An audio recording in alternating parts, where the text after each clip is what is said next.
Ladies and gentlemen, good afternoon. I am Sue from the School of Nursing and PolyU's Global Student Ambassador. It is my honor to be your MC today.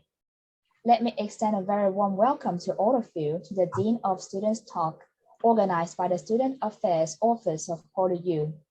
The Dean of Students Talks invite guest speakers from different areas to share their expertise that you want to know more about, but may not have chance to learn in your studying program. Today, we are honored to have our speaker, Mr. David Lee, Chairman and CEO of DH Group, to deliver the talk on understanding the GBA through understanding HKSAR and Mainland China, and Professor Ben Yang, Vice President, Global and Student Affairs, and Professor Albert Chan, Dean of Students, to join us today. To kick off our talk, may I invite Professor Chan to deliver the welcome address. Professor Chan, please.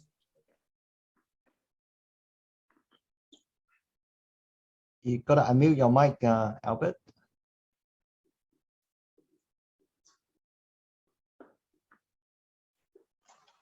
Can you hear me now?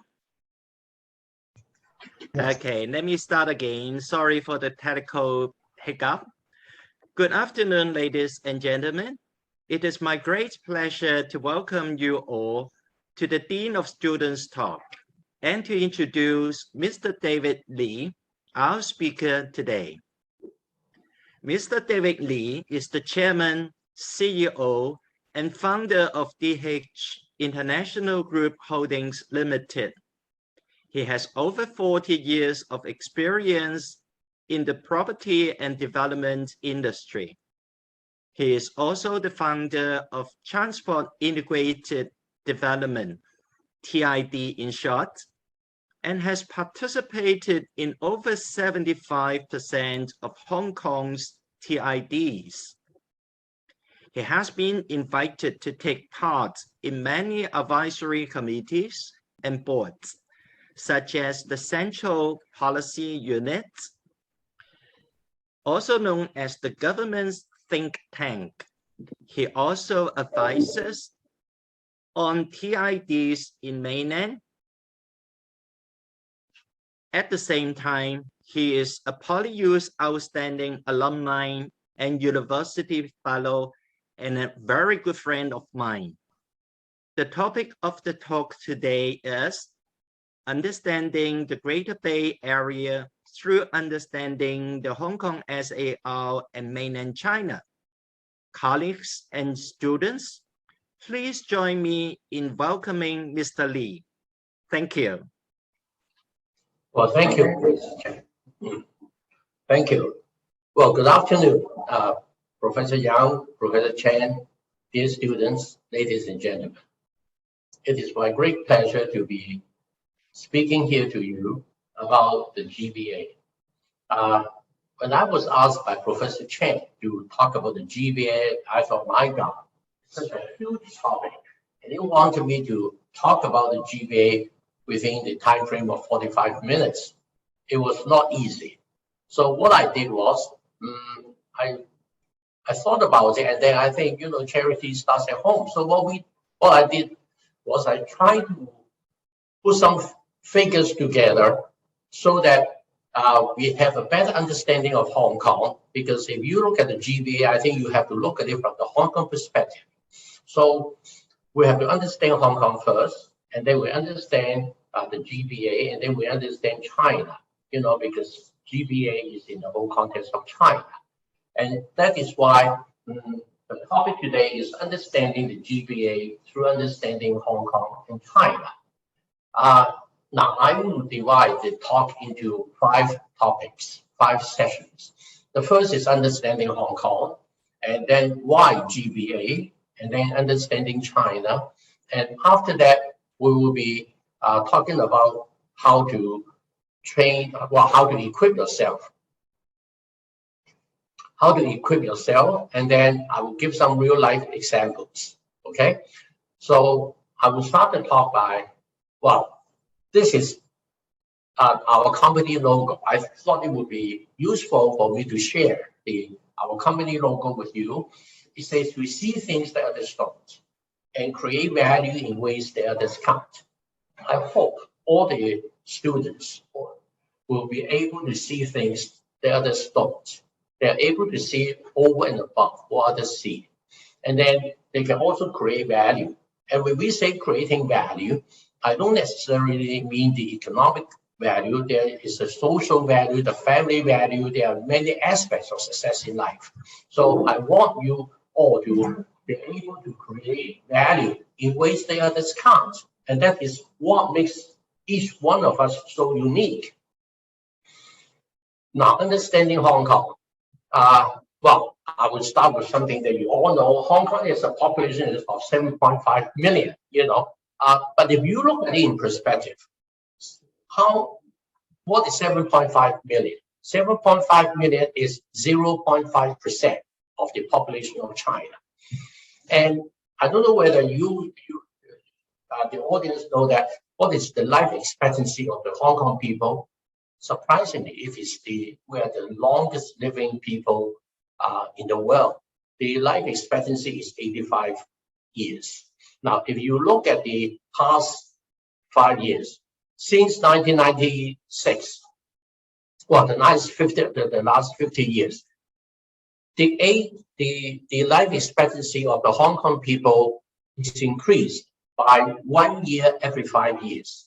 Now, that is amazing. That is very incredible. So we are in Hong Kong, we are very lucky. And the age profile, I won't go into details because I have a lot of data. I hope if you're really interested, you can look at the data afterwards. You can look at the PowerPoint afterwards. Now, I also want you to know how many households there are in Hong Kong. There's 2.65 million households. And the recent topic we're talking about is closing down Hong Kong for the universal testing and so on. If we were to do that, the government will need to think of how to feed 2.65 million households, not excluding the old age homes and the other residential institutions. So that's the problem that we are faced with. And then we look at money, the GDP. What is our GDP? In terms of Hong Kong dollars, our GDP as at 2020 is 2.6, almost 2.7 trillion, is 2,681 billion Hong Kong dollars.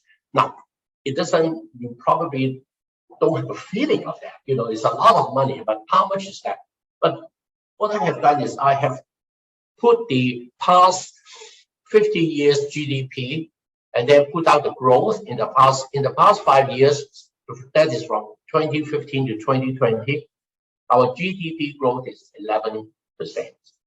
That is, on the average, our growth is 2.2% per annum. But if you look at the previous 5 years, from year 2010 to year 2015, the growth is 35%. So it was average 7% per annum. I don't want to go on and spend too much time. But what I'm trying to do is, I think, particularly the students, when you look at figures, I want you to look at it in perspective. So what is our per capita income? That is the GDP per person. The increase in the last 5 years is only 9%. That is less than 2% per annum. Whereas in the previous 5 years, it was 30% for 5 years. So it was 6% per annum. So you can see, that's the way that things were. The graph on this, the graph on the right-hand side will also show you that's the growth. Now, then we look at Hong Kong as a financial center. We always say Hong Kong is one of the world's largest financial centers. But one way of measuring it is you look at the stock exchange. Hong Kong's stock exchange ranks 4th in terms of market capitalization at the end of the year 2020. Now, the interesting figure I want you to look at is not our ranking, but if you look at this column, the market cap of the GDP as a percentage of the GDP, you will find that in the United States is 194%. That is roughly the market cap of the stock exchanges in the United States is almost 2 times the GDP. And in England is less than 1 time, it's only 83%. In Japan is 1.22 times. And in Hong Kong is 17.7 times. I was shocked by the figure myself, you know. That is why I say understanding Hong Kong. I thought I knew Hong Kong very well, but until I look at these figures, I was really absolutely amazed. That is to say, Hong Kong has a lot of capital, okay? And if you look at the number of IPOs, there were 536 IPOs. We topped the world in terms of IPOs. Global innovation, we ranked 15. We ranked 14th in global innovation. Now, the Hong Kong government has also done a SWOT analysis. I don't want to go into details. I hope the students can go back and look at this more carefully, because I only have 45 minutes to talk about the subject. So what I want to do is I want you to go back and look at it, this more carefully. In this SWOT analysis, our strength is our geographical location, our reputation as an international financial and business center, the world-class infrastructure, and we are a very compact city. And our weakness, I have put down in red, is our limited developable land. That is a very real weakness. You know, I will elaborate on that later. And we are susceptible to external economic changes. We have a relatively weak in innovation and technology, surprisingly. You know, that's what the Hong Kong government says. But if you compare us with mainland China, you will find that we are really weak. We are relatively weak in innovation and technology. We are also weak in cultural characteristics. The opportunities. Now, the opportunities are actually the things that we don't have, you know, and the areas that we should be pursuing in the future, broadening our economic base and transforming the economy. That's what Hong Kong should be doing. Regional and mainland opportunities, land supply and strategic development opportunities, because we don't have enough land, so there are opportunities for us to build more land. Again, I don't want to go into too much details for the threats. Keen competition from other cities, our population is shrinking. We have an aging population, and the labor force is shrinking. We have an aging building stock, and so on. Now, I really want to talk about the problem that Hong Kong is now facing. For those of you who have studied economics, chapter 1 of economics, you know, is what are the factors of production. There are 4 factors of production: land, labor, entrepreneur, and capital. What happens to capital? We have a lot of capital. Again, I don't want to go into too much details. I just want to say the market capitalization of stock exchange is 17 times our GDP. We top the world by far in this particular aspect. So we have a lot of capital in Hong Kong. Labor. In the last, since 1997 to 1917, that is the matter of 20 years, our labor force, the education standard of our labor force has substantially enhanced. And today, between the age of 25 to 34, we have over 50% of the labor force at university level. That is amazing. That is a big benefit for Hong Kong. And then when we look at the entrepreneurs, we already said that we have a lot of capital. But if you look at the number of really wealthy billionaires in Hong Kong, we have 71. Now, if you look at the United States, they have 724. But the United States has 44 times more population than Hong Kong. So by comparison, there are a lot of entrepreneurs in Hong Kong, a lot of wealthy people. So we don't have a shortage in labor, in the quality of the labor, in capital, and in entrepreneur, but we do have a shortage of land. Hong Kong is an area of 1,100 square kilometers. Our population is 7.5 million. Our green area is 76%. So our development land is only 24%, which means the area the per capita development land is only 36 square meters. Think about it, only 36 square meters, which is probably the size of 2 of your lecture rooms. Sorry, the half of your lecture room. Probably that's the area per capita that we have in Hong Kong. So Hong Kong has no land. And that is why the economy of Hong Kong has not been able to grow in the last few years. Okay, now we go on to why the GBA. You all know a lot about the GBA, so I'm not going to say too much about it. GBA is Chinese government's aim to bring together 2 special administration regions, Hong Kong and Macau, with 9 cities in Guangdong. I don't want to go into details. And the intention is to build all these cities as an international technology and innovation hub. Now, I hope you will read more about the GBA after this talk, and you will find out more why you want, what are the benefits, what are the characteristics of the GBA, and therefore convince yourself why we should look at going into the GBA as well. The GBA has a population of 72.67 million people, which is about 10 times the population of Hong Kong. It has an area of 55,000, almost 56,000 square feet, which is 50 times the area of Hong Kong and so on. Now, again, there are a lot of details, but I don't think I have the time to go into the details. You know, I hope you, particularly the students, I hope you can go in, you can look at these statistics after this talk and acquaint yourself with the topic. Okay, then we talk about China. Understand China. Again, I don't know whether you guys know that how big is China. China has an area of 960,000 square kilometers. Now, what is 960,000 square kilometers? It is actually almost as big as the whole of Europe. It is 94.5, almost 95% the size of Europe. That's what you have to be thinking about. Europe is a continent. China is a country.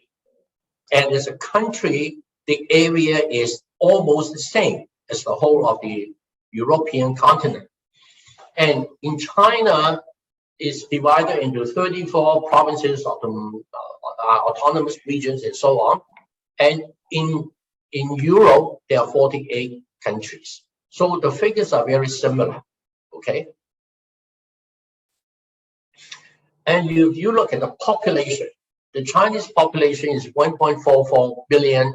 It is 1.93 times that of Europe. That is almost as big as Europe. It's almost twice the population of Europe. If you look at it the other way around, Europe has a population of 745 million people, which is about 52% of the population of China.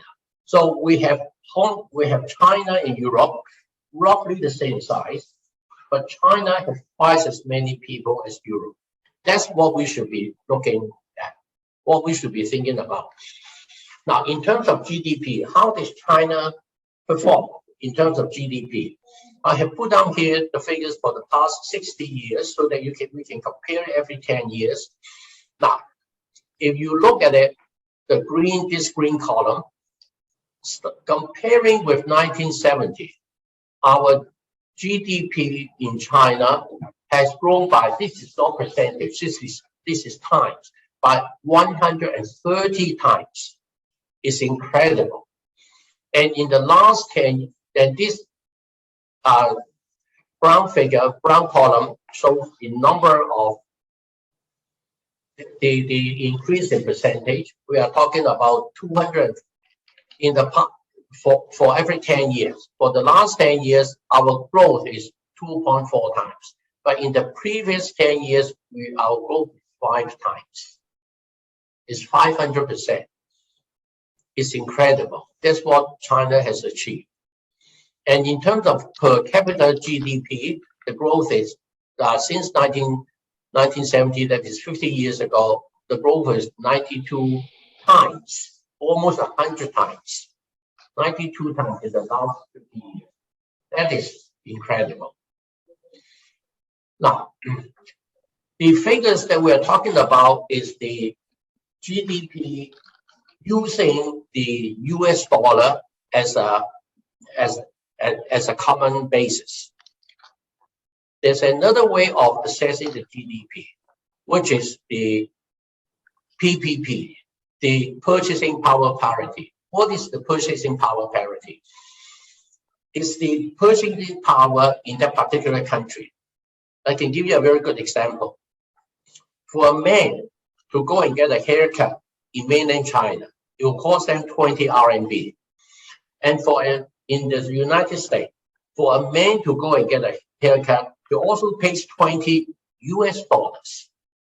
So in terms of the US dollar parity, the GDP growth is 6 times more than in China for one haircut. And that is the figures when you could use the US dollar parity. But if you use the purchasing dollar parity, is how much the Hong Kong, the Chinese people can spend. You will find it in year 2016. If I do a comparison between United States and China, the two are actually the same. It's 18.7 trillion. And in 2017, China already surpassed United States in terms of GDP, in terms of PPP. Okay, as a multiple, it's 2% more, 5% more, 9% more in year 2020. In terms of purchasing power parity, we are already 16% above that of the average American citizen. That is why when you go to China, when you go to the mainland, you will see a lot of people are actually appears to be quite wealthy. You know, they buy a lot of things. My staff in Guangzhou, they have Taobao, well, courier to the office almost every day, because they have very high purchasing power. Now, if you compare that in terms of US dollars, there's still a very wide gap. But the most important thing is things in China are much cheaper in absolute terms than things in China, things in the United States.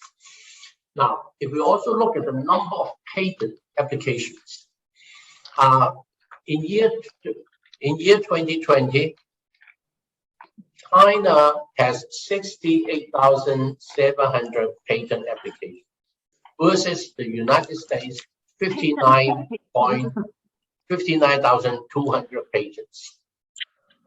Since 2018, or rather since 2019, China has already surpassed the United States in terms of patent applications. If you look at the amount of money spent, if you look at the amount of money spent on research, you will find that in China, the increase in purchasing power parity has increased by almost 16% in year 2020. And since 1995. And that is why there are so many patents. China has spent a lot of money on research.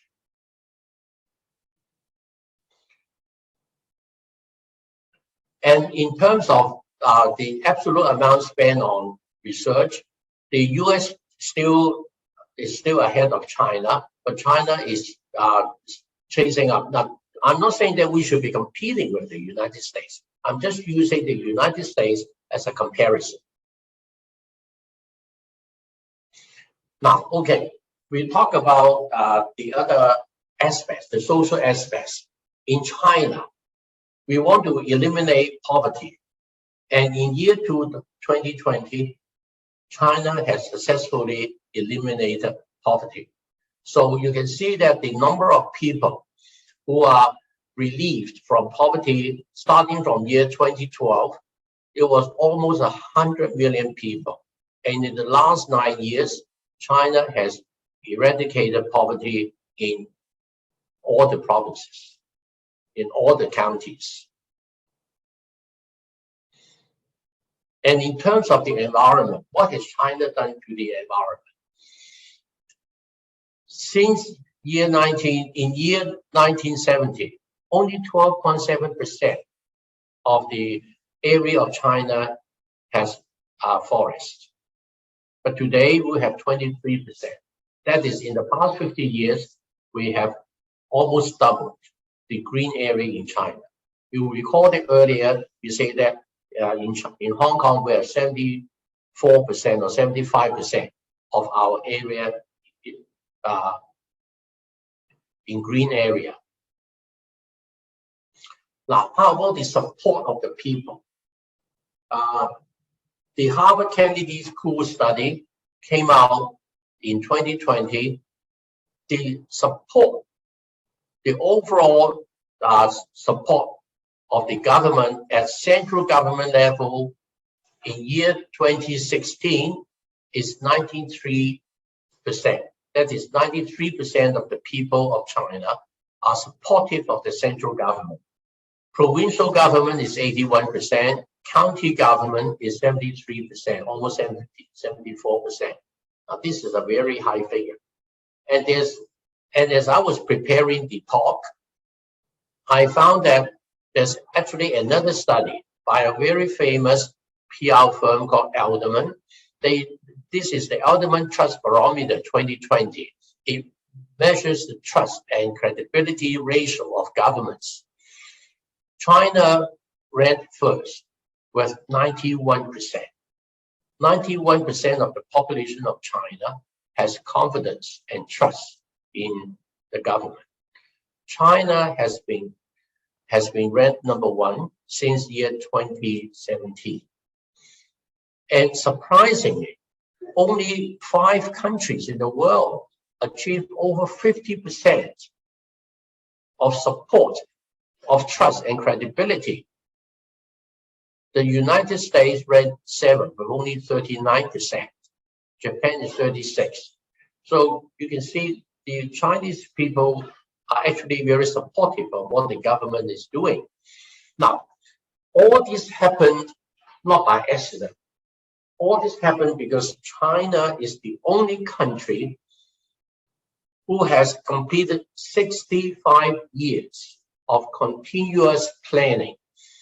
因為我哋有今日已經係第14個5年計劃啦。Today we are already in the 14th five-year plan, and because we have 13 five-year plans, so we already have 65 years with good planning, and the current 5-year plan is from year 2020 to year 2025. And the government has actually laid out very solid KPIs. I don't want to go into details. I hope the students can have a look at this later on. But if you look at the number 5, for instance, number of high-value invention patents per 10,000 population. China wants to raise it from 6.3 to 12. That's almost double. And we're talking about per 10,000 population. There's 1.4 billion people in China. So you can imagine, we're talking about high-value inventions. And if you look at the portion of digital economy as a percentage of the GDP, the target is to increase it from 7.8% to 10%. If you look at Hong Kong, Hong Kong's digital economy only has a very small percentage. I don't know the government. I don't think the government has the figures, but you can feel that there's not much digital economy in Hong Kong. Growth in GDP is not very accurate because of the COVID. Now the other things are the number of doctors per 1,000 population. China wants to increase from 2.9 doctors per 1,000 people to 3.2, so they increased by 10%. And the proportion of the rate of old age insurance is 91% to 95%. Child care facilities per 1,000 population is from 1.8 number to 4.5. You know, that's almost increasing 3 times. Now, even green ecology, the Chinese government has set down very tight targets, has laid down very solid targets to fulfill, and on security, on food production, and on comprehensive energy power production. Again, you know, they have set down very solid targets. So that is why China is what it is today.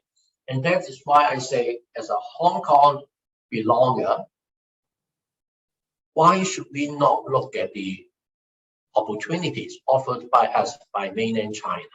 Okay, and then on top of that is not only the GBA, we also have the Belt and Road, 一帶一路. You know, these are all the countries in the world which support the GBA. And in terms of area and in terms of statistics, 142 countries out of, I think in total there are 190 something countries in the world, and 142 of these countries have signed MOU. That is covering 64% of the world population, or 40% of the world GDP, and so on. So Hong Kong's opportunity is to be the link between mainland China and the Belt and Road countries. So the challenges, hurdles, and opportunities for Hong Kong. Our challenges is Hong Kong is no land. We said that, we know that, okay? And almost no manufacturing industry in Hong Kong today. And our market is very small because we only have 7 million people. But our hurdles is our lack of understanding of the mainland. Surprisingly, I found the Hong Kong people still do not have a good enough understanding of mainland China. And the Chinese language capabilities is inadequate. Our supply chain is incomplete. Now, but what are the opportunities? We are open to the Western world. We are in the international financial center, and very important, we practice common law. We have a good standard of English. I hope we can keep that. And we understand the Western practice and culture. So Hong Kong could be the gateway to China in terms of the Belt and Road initiatives. Now, as I was preparing material for this talk, I found that there's actually a Greater Bay Area Youth Employment Scheme launched by the Hong Kong government. I hope our students can look at this, you know, and try to look at the opportunities in the Greater Bay Area as well. Now, okay, having said all that, you know a little bit more about Hong Kong, you know more about China, and you know the GBA, you know the Belt and Road. But what am I going to do? How should you equip yourself? I can't tell all of you what to do. Each one of you is different. I can only tell you how to equip yourself to take advantage of the opportunities ahead. My own personal experience is we have to overcome the cultural differences. We have to understand the language and understanding the meaning behind it. You know, when you go to the mainland, even if when I in the early years when I was in the Guangzhou, Guangdong area, people speaking in Cantonese, we don't understand what they're talking about. I'll give you an example. I'm in the property business, so I will go and tell people, and to them, 地產 means agency. They thought that I'm in the agency business. They didn't know that I was in the development business because I係做地產嘅. Okay, so that's what I mean when I say you have to understand that not only the language but the meaning behind it. Particularly in certain parts of China, is the unwritten words. That is reading between the lines. A lot of Chinese people have the culture of not being too explicit in the way they express themselves. So we have to understand the meaning behind it, okay? And respect others. don't judge someone by their appearance, just them by what they say or what they do. Generally speaking, Hong Kong people are much better dressed and appears to be smarter than our mainland friends. But I can tell you, if you really go and talk to them, a lot of them are very smart, although they dress not as fashionable as us. And in China, one very important thing is you have to understand the government policy. The government is putting a lot of effort into, you see we have a plan, what is the government's plan? And therefore, what are the opportunities created by the government's plan? That's what we should be looking at. Understanding the big picture. And we have to think big, and broad. I can tell you before I went to the mainland, I thought Hong Kong was the world. Hong Kong had at that time 6 million people, and I didn't know what 6 million was. But now, having been to China, I really understand that Hong Kong is actually a very, very small place. Hong Kong's population is only 0.5% of China. Now, so what do? Your systematic thinking. Now, this part, I hope I can do it in more Chinese than English, because and that's the beauty of the Chinese language. The Chinese language actually has a fuller meaning. When we want to sit down and do something serious, we need to think about the strategy, 個戰略，我哋嘅戰略係點樣樣 ，OK？ And then after we've decided on the strategy， 定咗個戰略，我哋要定個策略。The tactics is actually, I don't find it to be a very good translation, but that's the best I can do. Okay, and 策略之後咧，我哋要有策劃。Strategy is very high level. If you look at the North metropolis that the government is trying to develop, the strategy is to connect Hong Kong with the GBA. That's the strategy set by the central government. We have to come up with tactics and 策劃. We need to think about what to do next, and then plan our strategy. And after we have done that, we have to know why we are doing that, and we have to come up with a plan, and then we have to come up with a detailed plan. Now, the problem that I think the Hong Kong government has is they have got the strategy, and then they jump into planning. They jump into physical planning. They don't have enough tactics and scheme. 策劃同埋策劃不夠. So all we hear today is the physical aspect of the plan. But it's not, if you want to develop the northern metropolis, it's not just building the infrastructure, building the hardware. We are talking about what goes into the area. How do you get people into the area? And what are the benefits out of that? So systematic thinking is very important.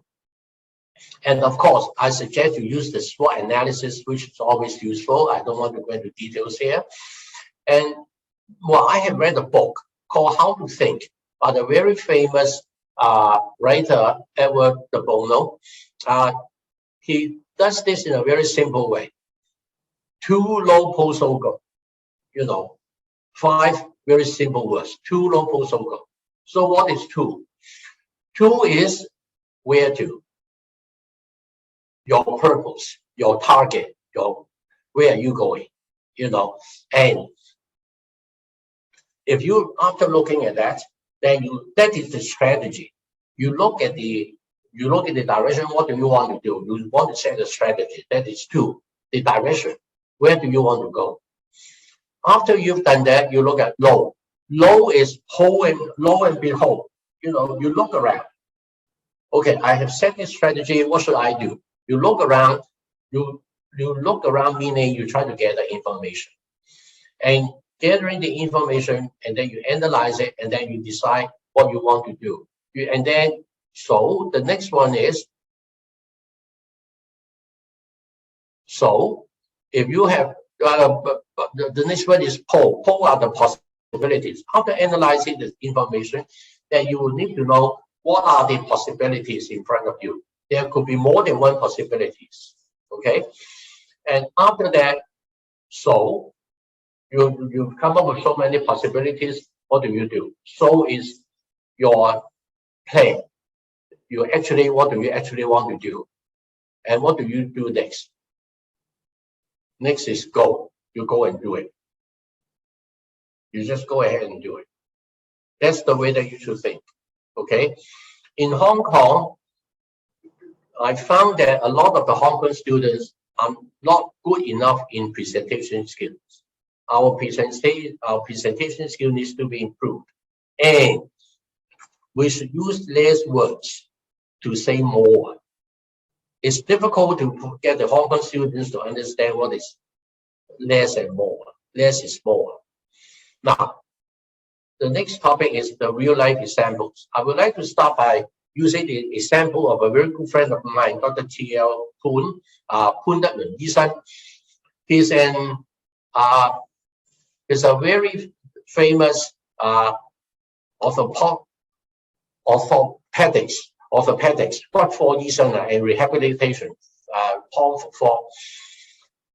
The special thing about it is he has spent 5 years after the Sichuan earthquake.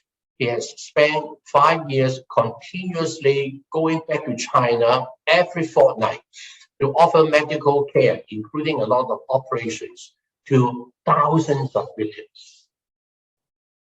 And he did it on a pro bono basis. He's not getting paid. He goes there once every fortnight, once every 2 weeks, to go and carry out all these operations and caring for the people for 5 years non-stop. And he continues to take care of them after the operation. He's been doing that for more than 10 years. Dr. Poon is my role model and hero. I want to mention him here because if we do not have the GBA opportunity, if we do not have the China opportunity, he will not be able, he wouldn't have the chance to do such great things. He's been given a lot of awards. I don't want to go into details, okay, including Hong Kong Humanity Award and so on. And he's been taking a lot of care of them. Now, my own experience, I have master planned Qiu Tianmen at Chongqing, this particular project. It's a very impressive project, and if I were not to go into the mainland, I wouldn't have the chance of doing that. The location is, for those of you who have been to Chongqing, you will know that it is a very unique. This is a very unique location. This is the city. This is the area. What the area looked like before the redevelopment. It's very shabby. The traffic is very, very bad. We had the opportunity to develop this particular building, the tallest building in the whole area, but I thought there was no point in doing that. So what I did was, I did a master plan for the whole area on my own initiative as an academic exercise. And then I discussed with the Chongqing government officials. This is for HKSAR and Wang Qishan. He was then the deputy mayor of Chongqing. So I gave him a presentation and he agreed to do the whole thing. And after that, the building got demolished, and this is the end result.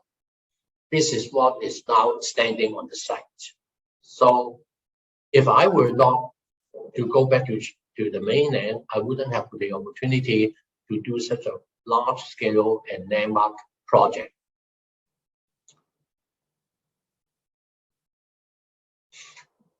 Well, I don't want to go into too much detail. This is the Sky Garden that they have on the top. Now, the next project I want to talk about very briefly is the high-speed rail station at Fumen, 福門高鐵站. Again, the location is very good. You know, Fumun is one of the five stops for the Hong Kong high-speed rail linking Guangzhou and Hong Kong. And this is the only high-speed rail station in the whole of China, in the whole of Dongwu. Now, they have come up with a design. They have spent 4 years trying to plan the whole area, but they couldn't come up with a good design. I don't want to go into details.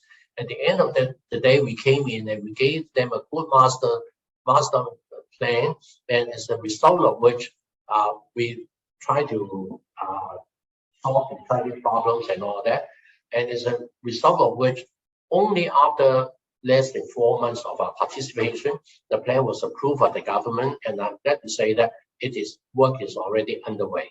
You know, so in about maybe by the end of next year, when you go to Fumen, you will have a brand new high-speed rail station at Fumen. Okay, so I now go to the conclusion. I have given you a lot of figures. The message I'm trying to give you is we should learn to see things in perspective. You remember when I show you the figures, I always show you comparison. I very seldom show you one figure because you need to look at things in perspective. You should look at the figures because regrettably nowadays, very often a lot of facts are distorted. And don't confine yourself to Hong Kong. You should look at the GBA, the whole of China, and then look at the world. You should equip yourself. Continue to improve your capabilities in thinking, planning, and communication. And we must also not forget to help other people. It's a blessing to be able to give. 施比受更有福. It's a blessing to be able to give. And you should also try to leave your mark in this world. Leave a good mark. And lastly, I would like to end my talk with a quote I found on Google. Until you make peace with who you are, you will never be content with what you have. Unfortunately, in the last few years, you see a lot of young people not making peace with what they are. And therefore, there was a lot of discontent. So with this note, ladies and gentlemen, please make peace with who you are. I would like to conclude my talk. Thank you. Thank you, Mr. Lee, for the insightful sharing. Please stay for the next session. Coming up is the Q&A session. May I invite again Professor Albert Chan, Dean of Students, to be our facilitator. If you have questions for Mr. Lee, please press the raise hand button. Professor Chan will invite you to speak. Alternatively, you may submit your questions to SCO support via the chat box. Now, may I pass the time to Professor Chan and Mr. Lee. Thank you. Thank you once again, Mr. Lee, and for an eye-opening talk, and it's so inspirational. And I'm sure that a lot of our students will learn a lot from your speech, and particularly those coming up from your own experience, 40-odd years experience. They're so valuable. Now, at this note, I declare that the floor is now open, and I will invite students or colleagues to ask questions if there are any. And I normally understand that, students would tend to be a little bit modest in the beginning. So, all right, I see that one student has raised her hand, and may I invite Ku Chong Yi, please unmute your mic and speak up and ask the question directly to Mr. Lee. Yeah, thank you, Mr. Lee, for your very insightful sharing. I'm a student from mainland China. So I have been studying in Hong Kong for quite a few years. And the recent years, I witnessed some things which I feel really confused. So I wonder, could you please, from your perspective, make some predictions regarding Hong Kong's future development in terms of politics, economy, and culture? Thank you.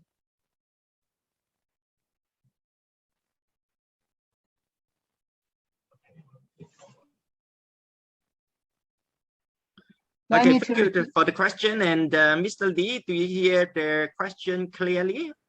Or do you need me to repeat the question? Well, let me repeat the question. Okay. See whether it is correct. She wants to know my views on the future development in terms of the politics, economics, and culture of Hong Kong. Is that correct? Yeah. Yes, okay, thank you. Good.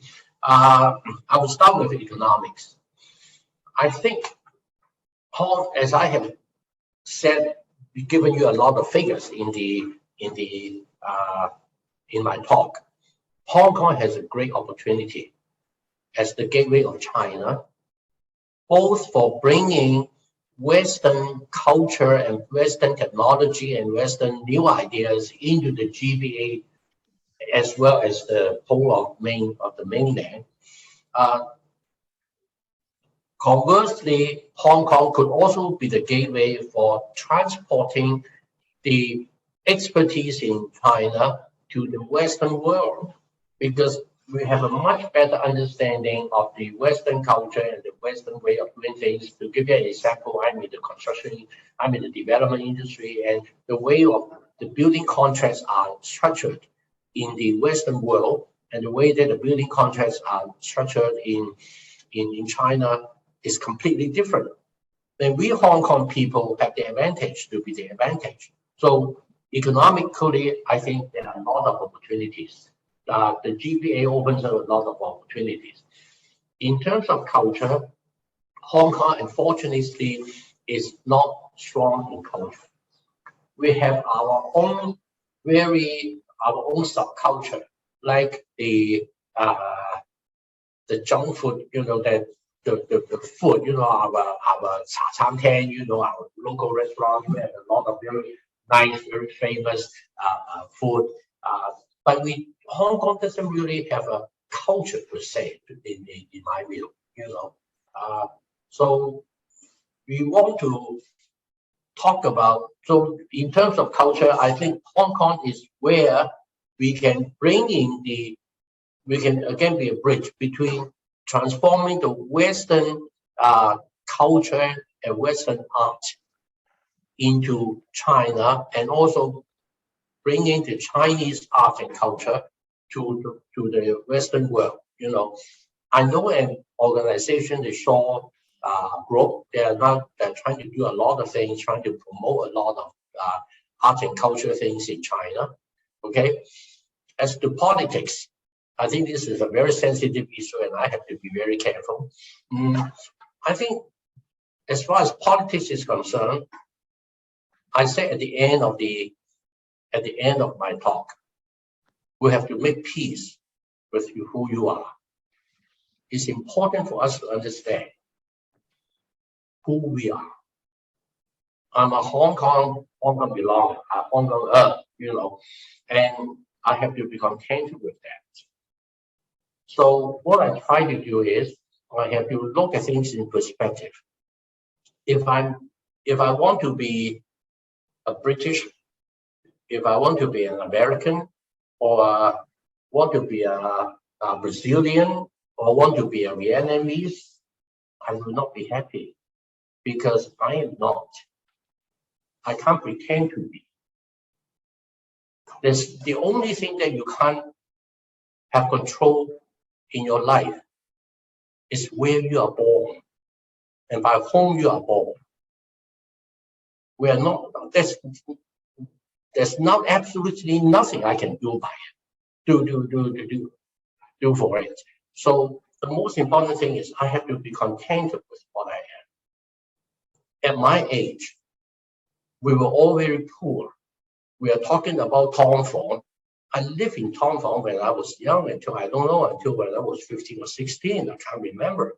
And a lot of people were of my age who are very successful now. They live in those days called resettlement housing, units, you have to be contented with that. So the most important thing is we have to make peace with who we are. That would be my advice to you. Thank you, David, for a very insightful answer. And because of the time, I think we can only afford one extra question. And we also have another hand raised. May I now invite Jose Popku Luis to unmute your mic and to ask your question to Mr. Lee, please. Thank you very much, Dr. Lee and SAO for this opportunity. Straight to my question, as an international student or international resident in Hong Kong, how do I work my way around to also take a bite in this GBA project? How, as an international student or person living in Hong Kong now, how do I reorient myself to enjoy this GBA project? Thank you very much. Thank you for your question. Can you repeat the question? I might just repeat his question for you, David. And Jose Popku is an international student, and he was very inspired by your talk, and he would like to stay and work here in Hong Kong and perhaps to grab the opportunity in Greater Bay Area as well.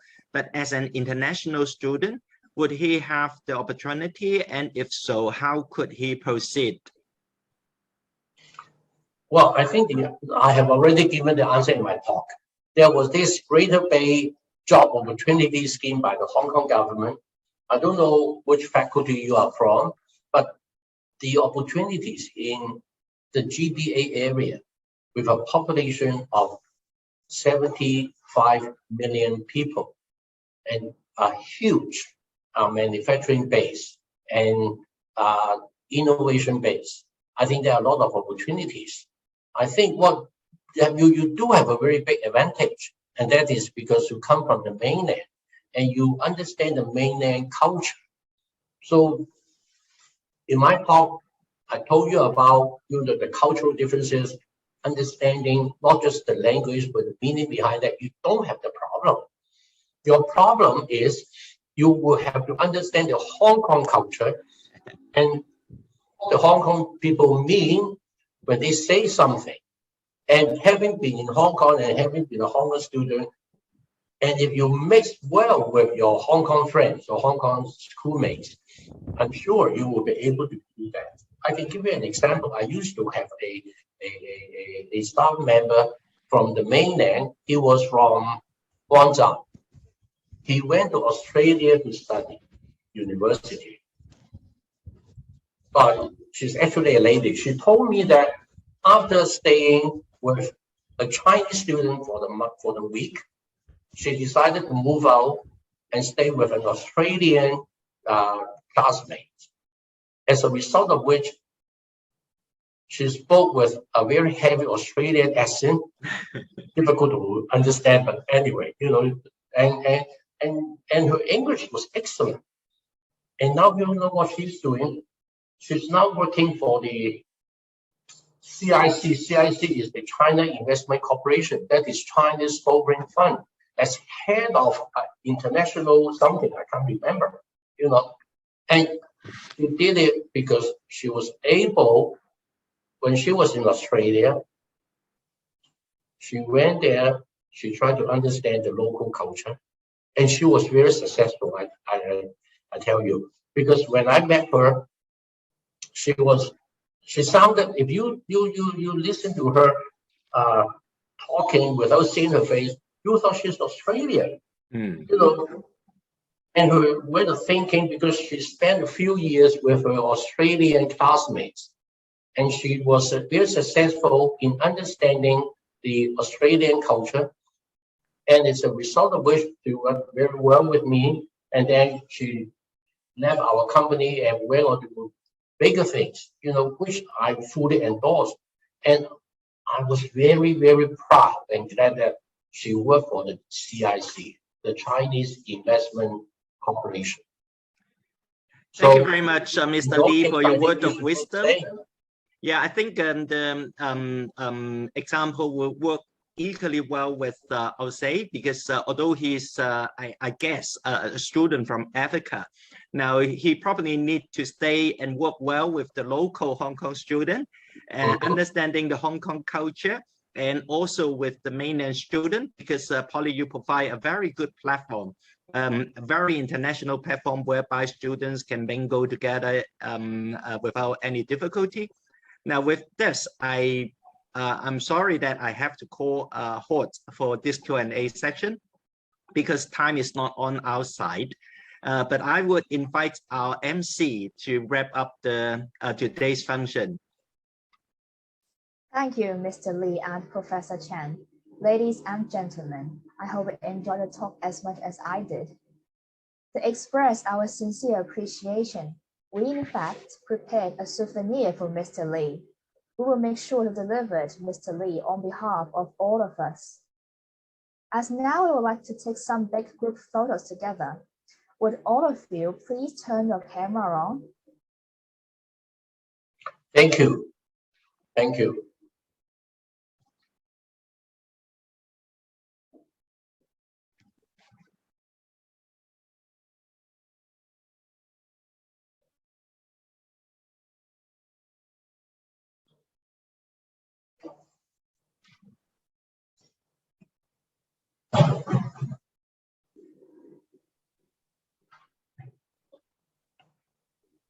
Big smile.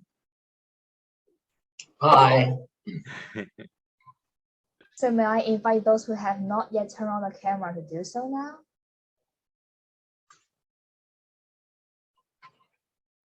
We have over 100 participants today, and you know, very good participation. Well done.